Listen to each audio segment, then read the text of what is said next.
wabarakatuh. Halo teman-teman semua, kembali lagi bersama kami di podcast perkuliahan program studi manajemen Fakultas Ekonomi dan Manajemen semester 6. Podcast ini berfokus pada mata kuliah perencanaan dan pengembangan sumber daya manusia, disingkatnya SDM.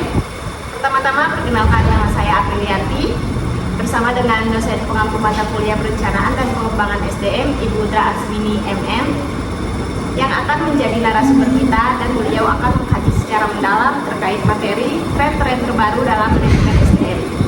Dalam hal ini saya akan bertanya mengenai beberapa pertanyaan, diantaranya apa sih itu manajemen SDM ini? Baik, berbicara manajemen SDM, tentu kita harus paham dulu apa sih itu manajemen SDM. Manajemen SDM adalah proses perencanaan, kemudian pengorganisasian, pengarahan, lalu pengendalian sumber daya manusia itu dalam rangka mencapai tujuan organisasi. Selanjutnya, saya ingin tanya nih Bu, seberapa penting sih kita mempelajari sumber daya manusia ini?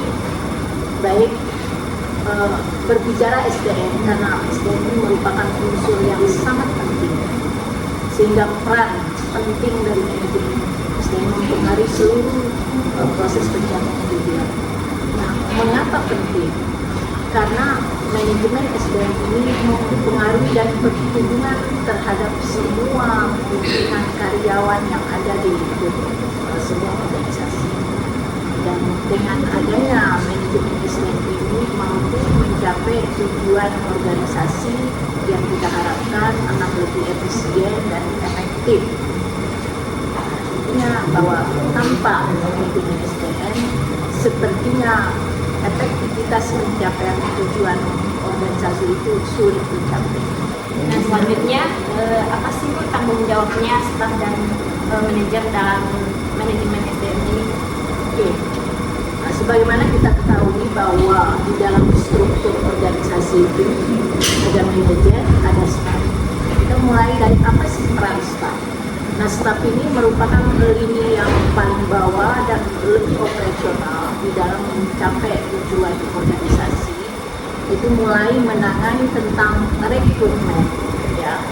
Lalu setelah itu ada pelatihan, ada kompensasi atau penggajian, dan juga salah satu perannya itu dalam penilaian kinerja. Itu khusus staf yang dibagi tentu berdasarkan job description-nya atau job spesifik. Lalu manajer tentu ini berperan lebih jauh lagi di atas, karena dia yang mengontrol ya para staf atau karyawan. Ini mengelola secara umum seluruh karyawan ya sesuai tingkatannya. Ada manajer yang low, middle, dan top kan. Jadi menangani seluruh karyawan atau staf sehari-hari di dalam operasional sebuah organisasi. Baik, selanjutnya saya ingin bertanya apa saja tren-tren yang terbaru dalam manajemen SDM?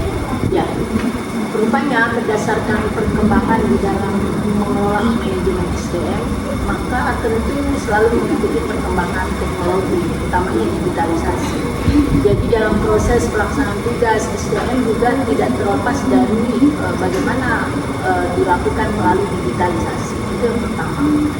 Lalu yang kedua, ini terkait dengan yang disebut flexible working ya, dan istilah lainnya itu, dan juga remote work.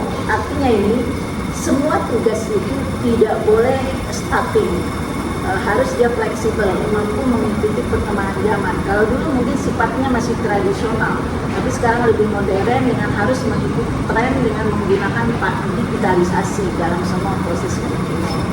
Begitu pula remote working tadi, dan tetap dalam penelitian dari sisi tugas-tugasnya berdasarkan tadi job description, job spesifikasi, dan lain sebagainya.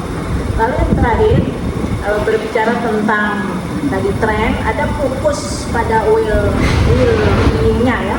Jadi dia agar lebih fokus, maka dalam menjalankan peran manajemen SDM itu sendiri diharapkan harus the right man and the right place ya, sesuai dengan job spesifikasinya, akan lebih optimal hasilnya ketika dia bekerja sesuai keahlian. Nah, saya mau bertanya lagi nih, kita sebagai manajer apa aja sih kemampuan khusus yang harus kita miliki? Oke, kalian sekarang sebagai mahasiswa ya, tapi bisa jadi ke depan kalian menjadi seorang manajer. Maka salah satu syarat yang harus kalian miliki sebagai manajer, ya dengan apa yang sesuai yang kita pelajari sekarang, yang pertama itu komunikasi. Seorang manajer itu harus punya skill komunikasi, kemampuan komunikasi yang mumpuni ya, sehingga secara efektif mampu mengarahkan para bawahannya. Lalu yang kedua, seorang manajer harus mampu mempunyai kemampuan tentang pendataan. Jadi mendata tentang bagaimana sih tren kerja para bawahannya. Dan yang terakhir itu juga sangat penting karena ini menjadi sebuah pedoman seorang manajer dalam memandu menjalankan manajemennya, yaitu seorang manajer harus mempunyai pengetahuan tentang kebijakan aturan terkait dengan personalnya. Selanjutnya itu outline peta dalam pembelajaran perencanaan SDM. Baik, berbicara peta atau outline yang kita pelajari dalam manajemen SDM terkait perencanaan, sebenarnya ini merupakan keseluruhan dari sebuah proses dalam perencanaan manajemen SDM. Itu pertama dimulai dengan rekrutmen para karyawan.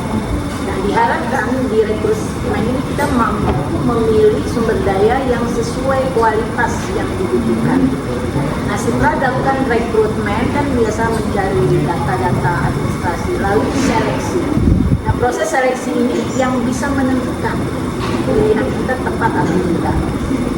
Setelah itu baru dilakukan pelatihan. Pelatihan itu biasanya sifatnya jangka pendek ya, untuk memberi pemahaman tentang bagaimana dan organisasi itu pada dilakukan jangka pendek 1 sampai 6 bulan. Kemudian ada pengembangan itu lebih kepada pendidikan jangka panjang, biasanya minimal 1 tahun sampai 9 tahun, bisa dalam bentuk kuliah dan lain-lain. Kalian tadi bisa menjadi kursusnya. Nah, yang terakhir itu penilaian kinerja dan kompensasi. Nah, dari seluruh proses tadi sudah diberi pelatihan, pengembangan, dia bekerja, berarti harus ada perubahan kan kinerjanya. Ada nggak perubahan? Terus kinerja barunya bagaimana? Nah, berdasarkan penilaian kinerja itu akan menjadi sebuah dasar pengambilan keputusan di dalam memberikan kompensasi. Apakah dia termasuk di dalamnya selain dari gaji pokok, tapi ada bonus-bonus. Mungkin yang prestasinya bagus, kinerja bagus akan diberi bonus yang berbeda dengan para karyawan. Jadi itu sekilas secara umum dan mendasar tentang materi tadi. Nah, tentu nanti akan lebih jauh kita akan dalami ya hal-hal yang terkait dengan materi.